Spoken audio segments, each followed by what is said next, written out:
नमस्ते बच्चों, श्री गुरुभ्यो नमः। आज हम देखने वाले हैं 10वीं कक्षा पाठ्य पुस्तक स्पर्श भाग 2 से एक पद्य पर्वत प्रदेश में पावस ऋतु।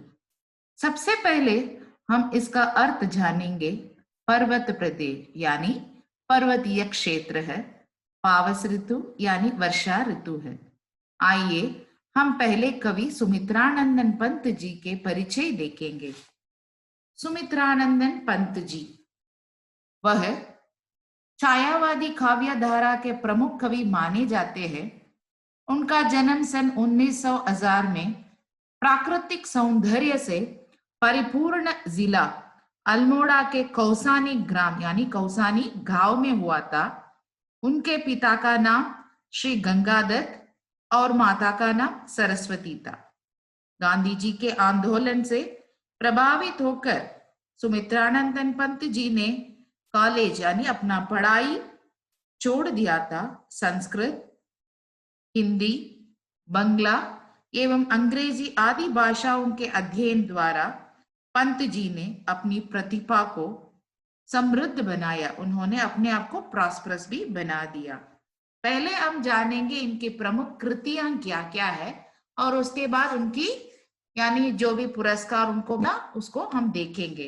इनकी अन्य प्रमुख कृतियां है वीणा, पल्लव, युगवाणी, ग्राम्या, स्वर्णीकरण और लोकायत। पंत जी को कला और बूढ़ा चांद कविता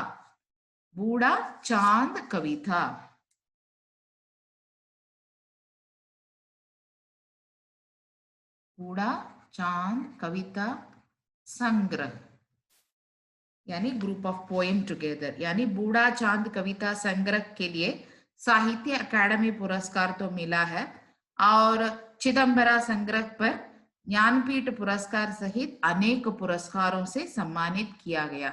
यानी ज्ञानपीठ पुरस्कार के साथ साथ उनको अनेक प्रकार के पुरस्कार भी मिला। और उन्होंने यानी उनका निधन तो कब हुआ है, 28 दिसंबर 1977 को हुआ। पाठ प्रवेश पर्वत प्रदेश में पावस, ये हेडिंग पढ़ते ही हमें क्या याद आ जाता है? पर्वतीय क्षेत्र का। हाँ, भला कौन होगा जिसका मन पहाड़ों पर जाने को न मचलता हो।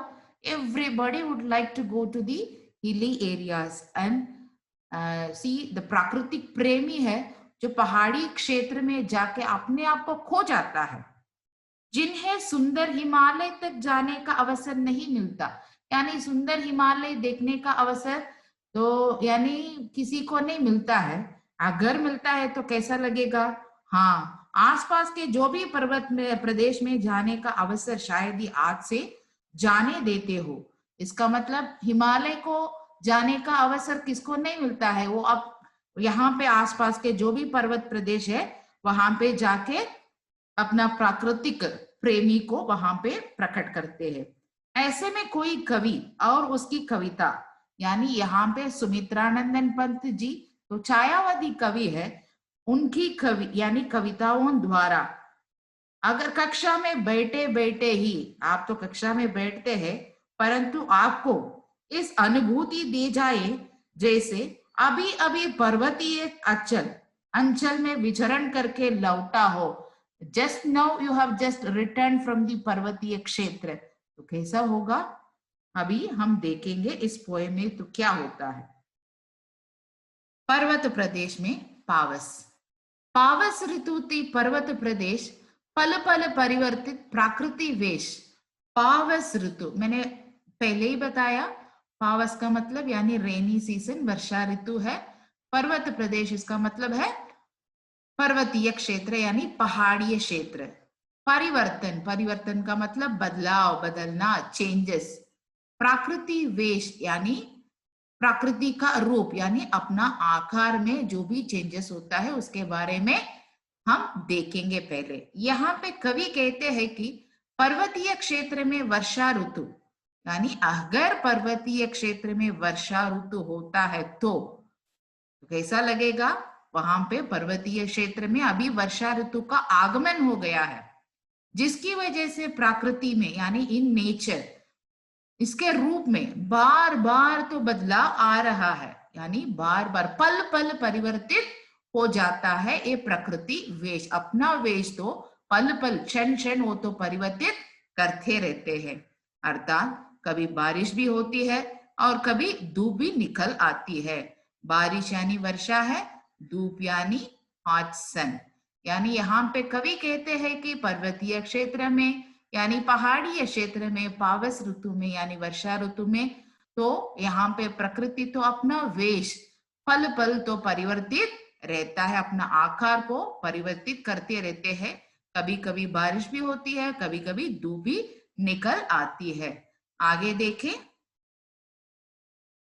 मेखलाकार पर्वत अपार अपने सहस्र दृग सुमन फाड़ अवलोक रहा है बार बार नीचे जल में निज महा आकार जिसके चरणों में पला थाल दर्पण सा फैला है विशाल। मेखलाकार, मेखलाकार का मतलब यह क्या है? श्रृंखलाकार यानी मंडलाकार, एक में से एक जुड़े हुए है ना पर्वत, वही है मेखलाकार। और यहाँ पे दृग, दृग का मतलब आंखें, सुमन का मतलब है फूल, और अवलोक करना इसका मतलब निहारना देखना, और बार बार नीचे जल में निज महा आकार, निज का मतलब अपना, महा आकार का मतलब विशाल बहुत बड़ा होता है ना, माउंटेन यानी महा यानी पहाड़ तो बहुत बड़ा होता है, वो अपना विशाल आकार को नीचे जल में देखता है। तो कवि यहाँ पे कहते हैं कि पहाड़ों के आकार की तुलना यहाँ पे करदनी, करदनी का मतलब जो कमर में बांधने वाला आभूषण, हिप चेन। ओके, सो यहाँ पे कवि तो करदनी यानी अर्थात कमर में बांधने वाले आभूषण से की है, यानी पहाड़ों के आकार, हाउ दी पहाड़ों का रूप है उसे तुलना, तुलना का मतलब है कंपेयर, वो करधनी से तुलना करता है। और कवि कहते हैं कि करधनी के आकार वाले पहाड़ यानी एक से एक में जुड़े हुए है ना, वही आकार, तो पहाड़ अपनी हजार पुष्प रूपी आंखें फाड़कर, यहाँ पे खिले हुए फूल, हजारों फूल, तो वहां पे यानी माउंटेन है ना, वहां पे तो होता है, तो पहाड़ होता है, पहाड़ के आंखों जैसा दिखता है।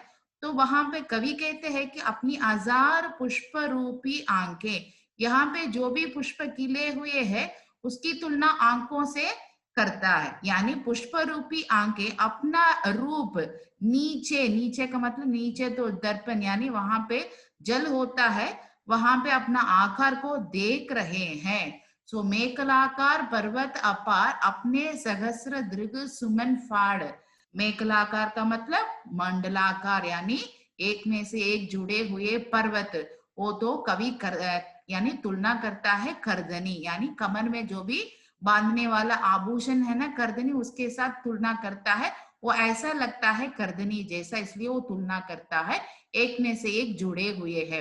वो पर्वत तो अपने सहस्र यानी जो भी यहाँ पे आंखें होते, दृग सुमन, सुमन का मतलब है पुष्प यानी फूल, यहाँ पे अपने सहस्र, सहस्र का मतलब हजारों पुष्प तो खिले हुए है, वह पर्वत का आंखें जैसे दिखता है।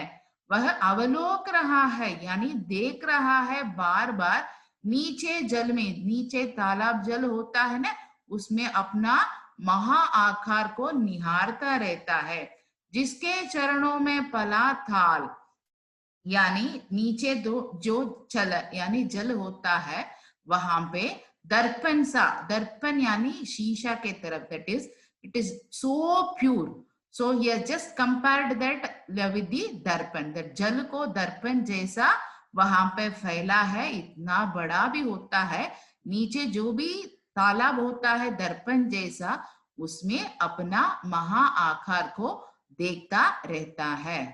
फिर मैं पढ़ाती हूँ, मेखलाकार पर्वत अपार अपने सहस्र दृग सुमन फाड़ अवलोक रहा है बार बार नीचे जल में निज महा आकार जिसके चरणों में पला थाल दर्पण सा फैला है विशाल। यहाँ पे कवि कहते हैं कि यहाँ पे नीचे जो भी तालाब होता है उस वो तो दर्पण जैसा दिखता है, और जो भी पुष्प खिले हुए है वह आंखों के जैसे होता है। वो पहाड़ का वो अपने आप यानी निज अपना आकार नीचे तालाब में देखता रहता है, यानी अपना विशाल रूप तो निहार रहा है। आगे देखें, गिरी का गौरव गाकर जर जर मद में नस नस उत्तेजित कर, मोती की लड़ियों सी सुंदर जरते हैं जाग बरे निर्जर। गिरी का गौरव, गिरी का मतलब पर्वत है, पहाड़ यानी पर्वत। गौरव, गौरव का मतलब प्रशंसा, प्रशंसा, यश, कीर्ति, जो भी हम लिख सकते हैं। गाकर यानी इसकी गुणगान गाता है जर जर, जर जर का मतलब झरना है। मद का मतलब मस्ती में, आनंद में, खुशी में। नस नस, नस नस का मतलब each and every part of your body. उत्तेजित, उत्तेजित का मतलब क्या है? It is so excited, okay, it is so excited to see that. उत्तेजित का मतलब है एक्साइटेड। मोती की लड़ियों सी, मोती का मतलब है पर्ल, लड़ी का मतलब है यानी वो चेन जैसा होती है, होता है, मोती की माला है। सुंदर, जरते हैं जाग बरे निर्जर, जाग मतलब है फैन, इसका मतलब फोम है, ओके। सो यहाँ पे कवि कहते हैं कि गिरी का गौरव गाकर जर जर मद में नस नस उत्तेजित कर, मोती की लड़ियों से सुंदर जरते हैं जाग भरे निर्जर। यहाँ पे जाग से भरे हुए है झरनों, वो झरनों तो यहाँ पे तुलना करता है और मोती की लड़ियों से। वो कैसा लगता है? मोती की लड़ी यानी मोती की चेन जैसा लगता है। वहां पे नीचे वो यानी उतरते समय वो इसमें से बा यानी जाग तो निकल आता है, जाग का मतलब फोम, वो फोम निकल आता है उसे देखते ही। यानी पहाड़ी क्षेत्र में का गुणगान करता है वो झरना।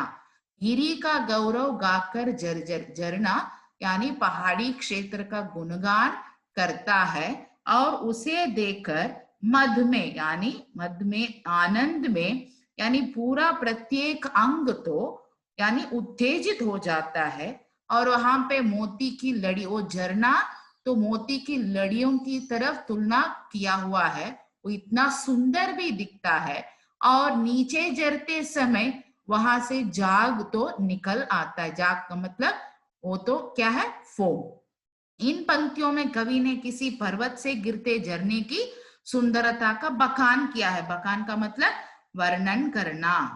और झरना उसमें उठने वाला जाग के कारण मोतियों की लड़ी की भांति लग रहा है, और उसके गिरने से पैदा होने जो जी कल कल का गूंज यानी नीचे गिरते समय वो ध्वनि तो निकल आता है ना, वो मानो चारों ओर गूंज उठता है। और झरना पर्वत का गुणगान भी करता है। मैंने पहले बताया कि वो झरना तो गिरी का गौरव गाता है। गिरते हुए झरने की ध्वनि यानी वहां पे जो झरना तो नीचे गिरते समय ध्वनि निकलता है ना, उसे सुनकर लेखक की नस नस में, उनके अंग में तो मानो ऊर्जा का संचार होने लगता है। He got so excited and he got so much of energy, as if he got a new energy he feels while he sees the झरना there in the पहाड़ीय क्षेत्र में। आगे देखें, गिरिवर के उर से उठ उठ कर उच्च आकांक्षाओं से तरवर है, जांक रहे नीरव नभ पर अनिमेष अटल कुछ चिंता पर। यानी अनिमेष अटल इसका मतलब है फर्म, एक टक। और जांक रहा, जांकना का मतलब निहारना। गिरिवर यानी पहाड़ है। उच्च आकांक्षा इसका मतलब ऊंचे आकांक्षाओं का होता है और ऊंचे उठने की कामना, कामना का मतलब इच्छा है। तरुवर का मतलब है वहां पे जो भी पेड़ होता है वही है तरुवर। आगे देखें कवि तो क्या कहते हैं। प्रस्तुत पंक्तियों में कवि ऊंचे पर्वत के ऊपर उगे हुए वृक्षों का वर्णन कर रहा है। यहाँ पे जो भी वृक्ष होता है पहाड़ीय क्षेत्र में वो ऊंचे पर्वत यानी ऊंचे है, और वहां पे जो भी वृक्ष होता है वो भी इतना बड़ा बड़ा है, इसका वर्णन यहाँ पे कर रहा है। जिन्हें देखकर यानी जो भी पहाड़ीय क्षेत्र में ऊंचे वृक्षों को देखकर कवि को ऐसा प्रतीत यानी ऐसा लगता है कि मानो पेड़ पर्वत के हृदय से उगे हैं और सदैव ऊपर उठने की कामना से एक टक ऊपर आकाश की ओर ही देख रहा है। That is here he says that it has the desire to touch the Akash. Okay, उच्च आकांक्षाओं से तरवर, वहां पे जो भी पेड़ होता है वो आकाश को छूने के लिए अभी तैयार होता है। उनकी ऊपर उठने की इच्छा कुछ इस प्रकार प्रतीत होता है, ऊंचे उठने की वो यानी वो कार्य ऐसा प्रतीत होता है कि वे अपने इस लक्ष्य को पाकर इसे अपने अपने मन यानी मनुष्य होता है तो अपने अपने मन में जो भी लक्ष्य रखते हैं, यहाँ पे भी पेड़ अपने लक्ष्य को पाने के लिए तो ऊपर उठने से कोई रोक नहीं सकता। यानी जो भी लक्ष्य हमारे मन में है उसे पाने के लिए तो परिश्रम करना पड़ता है, उसे कोई भी रोक नहीं सकता। उसी तरह यहाँ पे कवि कहते हैं कि जो पहाड़ी क्षेत्र में वृक्ष है वो अपनी आकांक्षाओं से ऊंचे आकाश को छूना चाहता है, उसे कोई रोक नहीं सकता। साथ ही कवि को ऐसा भी प्रतीत होता है कि मानो ये पेड़ किसी गहरी चिंता में डूबे हो, यानी गहरी चिंता में डूबे हो। It is worried about that whether it touches और नॉट, यानी वो एक टक उसे निहारता रहता है, अनिमेष और अटल। आगे देखें, उड़ गया अचानक लो भूदर, फड़का अपार पारद के पर, रव शेष रह गए हैं निर्जर, है टूट पड़ा भू पर अंबर। भूदर का मतलब पहाड़ है, लो यानी यहाँ पे उड़ गया अचानक लो भूदर, भूदर का मतलब पहाड़ ऐसा लगता है ऐसा उड़ता है। फड़का अपार पारद के पर, पारद का मतलब है क्लाउड, पारद का मतलब है क्लाउड बादल, पर का मतलब है पंखा, रव शेष यानी रिमाइनिंग, शेष का मतलब शेष बाकी, ओके, और रह गए हैं निर्जर, टूट पड़ा भू पर अंबर। यहाँ पे कवि कहते हैं कि अचानक बदलते इस मौसम में, मैंने पहले पैराग्राफ में कहा कि पहाड़ी क्षेत्र में पावस ऋतु में पल पल मौसम में बदलाव आता जाता रहता है।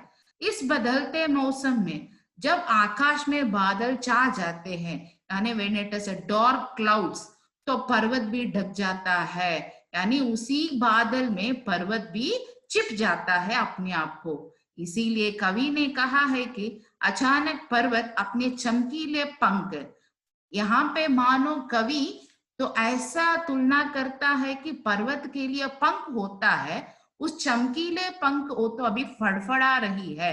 यहाँ पे बादल तो पर्वत के लिए पंख बना हुआ है और उसी पहाड़ तो अभी चमकीले पंख फड़फड़ा कर वहां पे उड़ गया है, अब कहीं नजर नहीं आ रहा है, यानी अभी वो तो वहां पे पहाड़ है ना, वो अभी दिखता ही नहीं है और सिर्फ झरने के गिरने की आवाज सुनाई देती है। यहाँ पे रव शेष रह गया, इसका मतलब सिर्फ वहां पे झरने की गिरने की आवाज तो सुनाई दे रहा है। मानो ऐसा प्रतीत होता है कि आकाश पृथ्वी पर आ गिरा, यानी आकाश और पृथ्वी में आ गिरा हो। यहाँ पे झरने की आवाज, वहां यहाँ पे यानी आकाश पृथ्वी पर यानी धरती पर गिर रहा है, उस पर तुलना करता है कवि। उड़ गया अचानक लो भूदर, फड़का अपार पारद के पर, रव शेष रह गए हैं निर्जर, टूट पड़ा भू पर अंबर। इसका मतलब वहां पे जो भी पहाड़ होता है, बादल उसके पंख बना के वहां पे उड़ रहा है, ऐसा दिखता है कि वहां पे जो झरने का गिरने की आवाज सिर्फ सुनाई देता है और मानो वहां पे आकाश तो पृथ्वी पर आ गिरा हुआ है। आगे देखें, दस गए धरा में सभय शाल, उठ रहा धुआं जल गया थाल, यो जलद यान में विचरता, इंद्र खेलता इंद्रजाल। पहाड़ीय क्षेत्र में पल पल परिवर्तन हो जाता है, सब बारिश आता है, धूबी निकल आता है, पहाड़ में जो भी बादल होता है वो पंख बना के उड़ रहा है, और वहां पे जो भी वृक्ष है वो तो आकाश को छूना चाहता है। ये सब होता है पर्वतीय क्षेत्र में पावस ऋतु में। यहाँ पे कवि कहते हैं कि जो भी वातावरण होता है पहाड़ी क्षेत्र में इतना सौंदर्य है, रम्य है देखने के लिए। 10 गए धरा में, धरा का मतलब है धरती, 10 गए, 10 गया का मतलब दब जाना। स भय शाल, सी मूसलाधार वर्षा तो अभी हो रहा है। स भय, भय का मत भय यानी डर, डर से, स भय का मतलब भय के साथ, भय से। शाल का मतलब वो एक वृक्ष का नाम है, यानी it's a name of a tree, sal tree. Okay, so तो क्या करता है यहाँ पे धरती पर, भय से वो धंस गया है, उठ रहा धुआं, वहां से धुआं भी निकलता है, जल गया ताल, धुआं निकलते समय ऐसा लगता कि वहां वो तो जल गया है। और यो जलद यान में विचर विचर, वहां पे बादल रूपी विमान, जलद यान का मतलब, जलद का मतलब है बादल, बादल रूपी विमान में विचर विचर, विचर विचर का मतलब घूम घूम कर, इंद्र खेलता इंद्रजाल, इंद्रदेव तो खेलता है अपना जादूगरी। यहाँ पे मूसलाधार वर्षा के कारण वातावरण में चारों ओर कोहरा तो फैल जाता है, जिसकी वजह से शाल के विशाल पेड़ भी वहां पे दिखाई नहीं देता है। कवि तो कहते हैं कि शाल भी डर से धरती में धस जाते हैं, और इस निरंतर कोहरे, वहां पे जो भी कोहरा उठता है ना, उसे देखकर ऐसा प्रतीत होता है कि मानो तालाब में अभी आग लग गई है। जो भी धुआं वहां पे निकल आता है वह वो तो यानी मानो तालाब में अभी आग लग गई हो। Okay, see the smoke when it comes, no it is looking like as if it is a fire. Okay, प्रकृति के विभिन्न रूपों को देखकर कवि को ऐसा लग रहा है जैसे इंद्र बादलों में घूम घूम कर अपना खेल खेल रहे हो। जलद यान यानी बादल रूपी विमान में इंद्र घूम घूम कर अपना इंद्रजाल यानी अपना जादुई तो अपना खेल तो खेल रहे हैं। यहाँ पे तो कवि कहते हैं कि आकाश पर घने बादल तो छा गए हैं, सब कुछ बादलों से ढक गया, मूसलाधार वर्षा भी होने लगे, तब ऐसा लगा मानो धरती पर आकाश टूट पड़ा है, धरती में आकाश टूट पड़ा हो। वर्षा के कारण तालाब से यानी वहां पे कोहरे उठने लगते हैं, और ये ऐसा प्रतीत होता है कि जैसे तालाब में आग लग गई है और उसमें से धुआं भी उठ रहा है, और वो धुआं आग जैसा दिखता है। और कवि तो यहाँ पे इस कविता में कवि वर्षा ऋतु में जो भी परिवर्तन पल पल में होता है वो प्राकृतिक सूक्ष्मा का वर्णन किया है। धन्यवाद बच्चों।